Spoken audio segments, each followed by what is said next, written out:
I took my wife on a 10th anniversary trip to Bali, and I caught her cheating on me.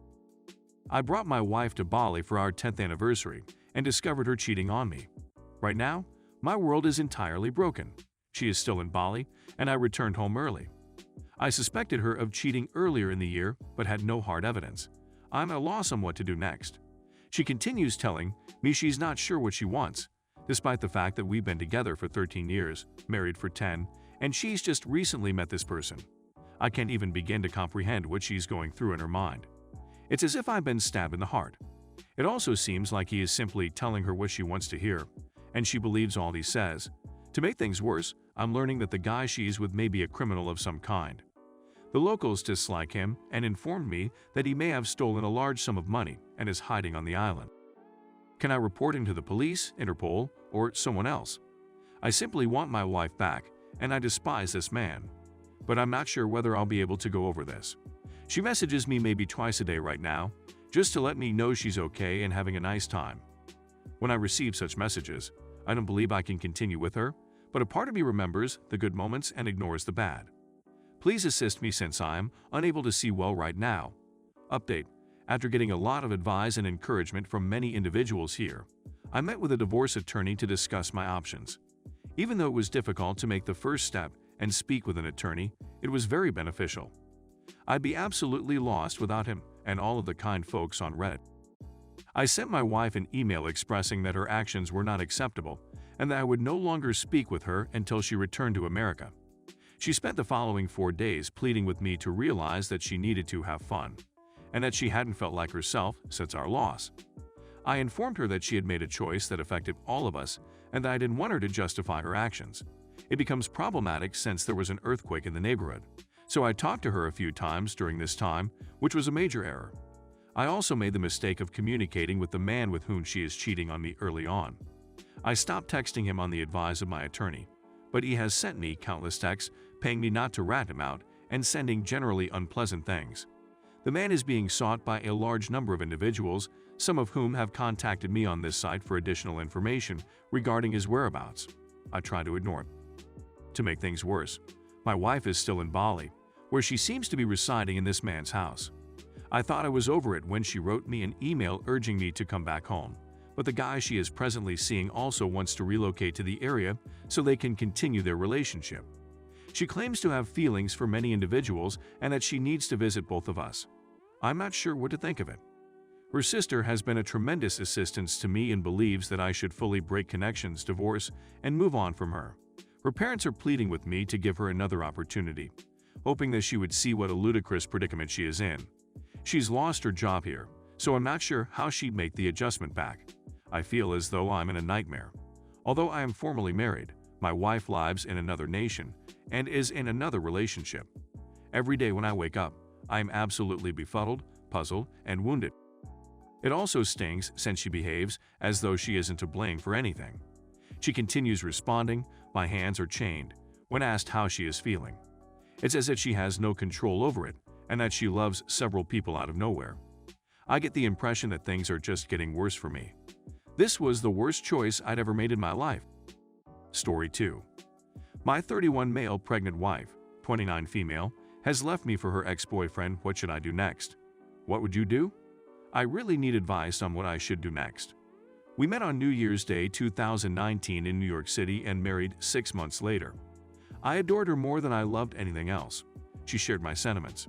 I'm not from the United States, and she is assisting me with relocating to the United States. I earn more than $250,000 a year working in IT for a U.S. bank. I began in March 2020, and she does not. I can conduct my job remotely, but I must remain in the United States. We discovered out she was pregnant a year after we met.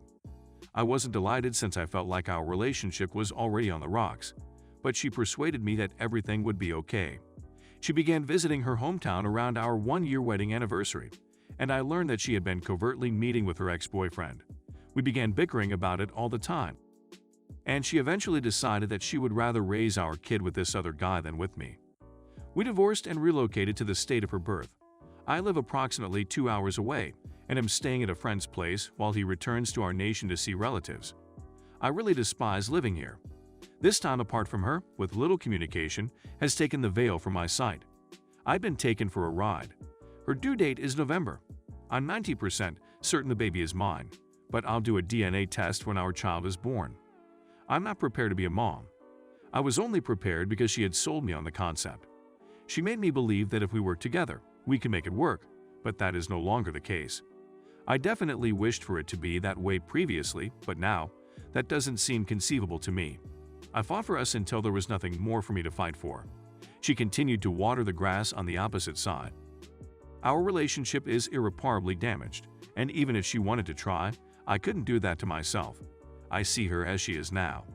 In the short time we were together, I saw her flip from pleasant to harsh with multiple individuals close to her. People she regarded as best friends or who were extremely close to her, even close family members. I've been quite accommodating after all. She's pregnant, and I want to make sure she's comfortable since the kid is a part of her. My mental health is deteriorating. I'm not motivated, and I feel like I'm in purgatory while waiting for this baby to arrive. I'm depressed. My therapist believes I'm still living in a dream world where everything will be okay and that I haven't really accepted what's going on. I'm in a state of shock. I can't believe what's going on. It's difficult to comprehend because there are so many layers to what's going on. Physically, I've lost weight, I'm not as active as I should be, and I have absolutely no motivation to do anything. Things get more difficult at this point. Because of immigration requirements, I must continue to be married. However, I have no idea when our interview will take place, which should take place within the next 6 months. At the time of the interview, we must present ourselves as a loving couple with a newborn child. The fact that I'm working under a contract with the possibility of a permanent extension means that I may be able to continue working until March, regardless of my immigration status. I put forth a lot of effort to get this position, but I'm not happy with it anymore. The money is good, and I have health insurance for myself as well as the child, so I want to keep it for as long as feasible. I now make a payment to her once a month.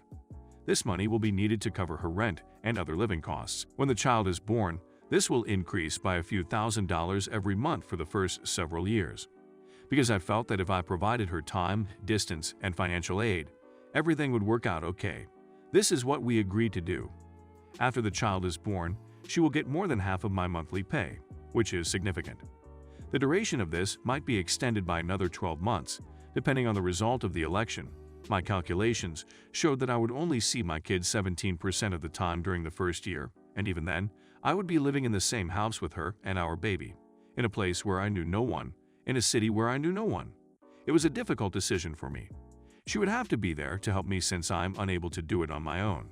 She only wants me to come in a couple of days a week, which accounts for the 17%. If I wanted to see my child every 2 weeks for a couple days, I would have to travel a total of 6 hours round trip each time. There will be around 30 trips during the course of the next year. I'm not required to be here since I can work from any location. In my research, I learned that the state in which we had moved had different divorce statutes, and that if we were to divorce, I would only be required to pay her $2,500 in child support.